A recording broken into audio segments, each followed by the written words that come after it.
एक बात समझ नहीं आ रही, हमारी टीम ने 15 दिन का जो टेस्ट मैच था, 3 टेस्ट मैच, उसमें 13 दिन तक हमारी टीम ने डोमिनेट किया इंग्लैंड के ऊपर, लेकिन सिर्फ 2 ही दिन हमारी टीम ने खराब खेला और उसी 2 दिन में जो रिजल्ट है वो आपके सामने आ गया।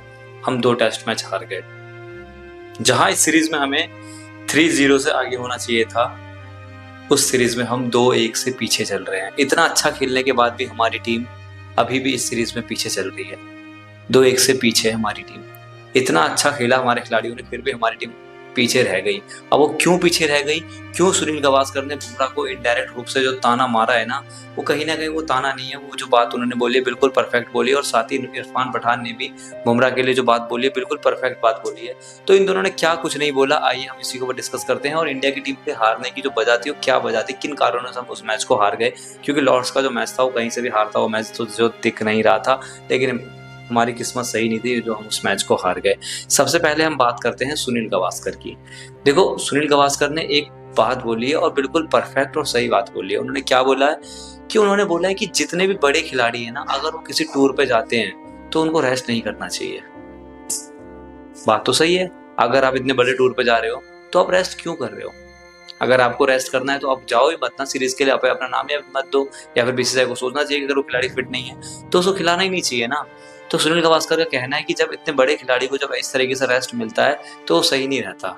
उससे जो उनकी लय और जो उनका रिदम है कहीं ना कहीं खराब होता है, जिसके बाद जो उनका प्रदर्शन है वो अच्छा नहीं रहता। लेकिन जसप्रीत बुमराह का प्रदर्शन अच्छा रहा, लेकिन फिर भी उनके कहने की बात सही है, अगर आपको खेलना ही नहीं है तो अपना नाम मत दो ना, सीरीज के लिए इतना दूर जाओ मत, रेस्ट करो। क्योंकि कोई भी इतना बड़ा खिलाड़ी तो है नहीं कि उसको, अगर आप इंटरनेशनल मैच खेल रहे हो और उसको बीच बीच में सीरीज के बीच में जो है उसको रेस्ट चाहिए, उस खिलाड़ी को रेस्ट चाहिए, उसके बाद जो है मैच खेलेंगे। मतलब यहाँ पे बात इनडायरेक्ट रूप से बुमराह की हो रही है, क्योंकि जो दूसरा टेस्ट मैच एडवांसमेंट का जो हुआ था वहाँ पे जसप्रीत बुमराह को मौका नहीं मिला था, मतलब उन्होंने खुद से नहीं खेला, उनको रेस्ट जो था वो दिया गया था। और यही सेम बात इरफान पठान जो है उन्होंने भी बोली। उन्होंने क्या बोला कि जो बेन स्टोक है वो कंटिन्यूसली उन्होंने ऑलराउंडर होके लगातार 20 ओवर कराए, और जिसमें उनका बहुत ज्यादा अहम भूमिका जो थी वो जिताने में रही इंग्लैंड को। और वहीं हमारे जसप्रीत बुमराह मतलब थोड़े ओवर कराते हैं, उसके बाद उनको रेस्ट चाहिए होता है। देखो, जसप्रीत बुमराह है जो बहुत लेजेंड बॉलर है, उनकी कंपैरिजन हम किसी से नहीं कर सकते, बहुत अच्छे बॉलर है।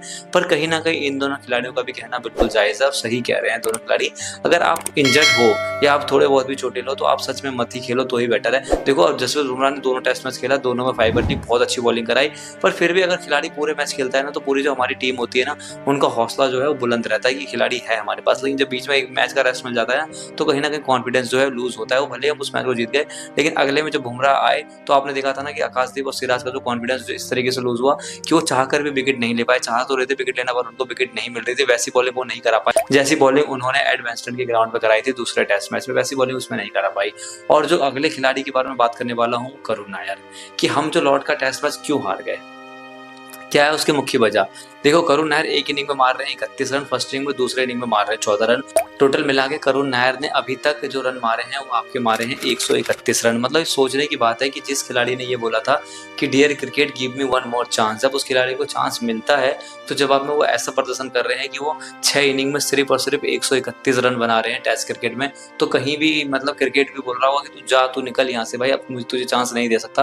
क्योंकि देखो, करुण नायर ने जिस तरीके की बैटिंग करी है वैसी बैटिंग बिल्कुल भी हम उनसे उम्मीद नहीं थी। हम सोचा था कि अच्छा बैटिंग जो है वो करके देंगे, क्योंकि अच्छी खासी बैटिंग पोजीशन में उनकी जो बैटिंग है वो आ रही थी। लेकिन उसके बावजूद उन्होंने ऐसी बैटिंग करी जिस सच में करुण नायर ने हट के अगर वही लॉर्ड्स के इनिंग कुछ 40-50 रन की भी इनिंग खेल देते तो इंडिया की टीम जो है उस मैच को बड़ी आसानी से जीत जाती। पर उन्होंने कुछ ऐसी खास इनिंग खेली नहीं, जिसकी वजह से हमारी टीम हार गई। बस एक ही इनिंग अगर उनको छोड़ दो 303 रन वाली, तो करुण नायर का जितना भी प्रदर्शन आप देखोगे तो एवरेज ही रहा है टेस्ट क्रिकेट में, कुछ उन्होंने खास नहीं उखाड़ा है। और इसी मैच में जो हम लॉर्ड्स में हारे थे, तो यशस्वी जायसवाल के बारे में तो आपको पता है कि उन्होंने सेकंड इनिंग में जहां पे हमें बहुत महत्वपूर्ण भूमिका उनसे चाहिए थी कि कुछ रन मारेंगे, वहां पे वो 0 पे आउट हो रहे। नो डाउट जायसवाल अच्छे बैट्समैन, अच्छी बैटिंग वो करेंगे, इसलिए उन पर हम ज्यादा बात नहीं कर सकते। लेकिन जो अगले खिलाड़ी है वो है नीतीश कुमार रेड्डी। मतलब उनको एज अ बैटिंग ऑलराउंडर लिया, बॉलर उनसे उम्मीद करा है कि सिर्फ 30% वो बॉलिंग अच्छी करा ले तो करा ले, अदरवाइज 70% उनसे हमने बैटिंग की उम्मीद की है। जवाब में वो कैसी बैटिंग कर रहे हैं, अभी तो 2 टेस्ट मैच खेला, दोनों में उन्होंने साधारण से बैटिंग करी, विकेट उन्होंने 2-4 निकाल दी, बट मेन तो हमसे उनसे एक्सपेक्टेशन जो हमारी थी वो बैटिंग की थी ना। पर वो किस तरीके तरीके की बैटिंग कर गए हैं वो। अगर लॉ टेस्ट हम हारे हैं तो उसमें नीतीश कुमार रेड्डी का भी उतना ही हाथ है। उन्होंने 13-14 रन मारे, 53 बॉल उन्होंने खेली, बट उस बॉल खेलने का क्या फायदा अगर टीम को आप जिता ही ना पाओ। तो क्योंकि 193 टारगेट इतना बड़ा टारगेट था नहीं, लेकिन फिर भी हमारे इन 3 खिलाड़ियों का जो प्रदर्शन था बहुत ज़्यादा ढीला प्रदर्शन रहा, जिसके बदले हम जो है इस टेस्ट मैच को हार गए। जहाँ हमारी टीम को 2-1 से इस वक्त तक तो आगे रहना ही चाहिए था, क्योंकि दूसरा टेस्ट मैच जो था लॉर्ड्स का वो तो पूरा ही जीता हुआ था, लेकिन हम हार गए। खैर दोस्तों, यही कुछ जो अपडेट थी अभी मैच से रिलेटिव, और जो आपके सुनील गावस्कर ने और इरफान पठान ने जो बुमराह के लिए कुछ बोला, तो मैं सोचा क्यों ना आपके सामने प्रस्तुत कर दूं। तो मिलते हैं फिर आपसे अगली वीडियो में। आज के लिए बस इतना। That's it, thank you bye. अगर बातें पसंद आई हो तो सब्सक्राइब जरूर कर दें।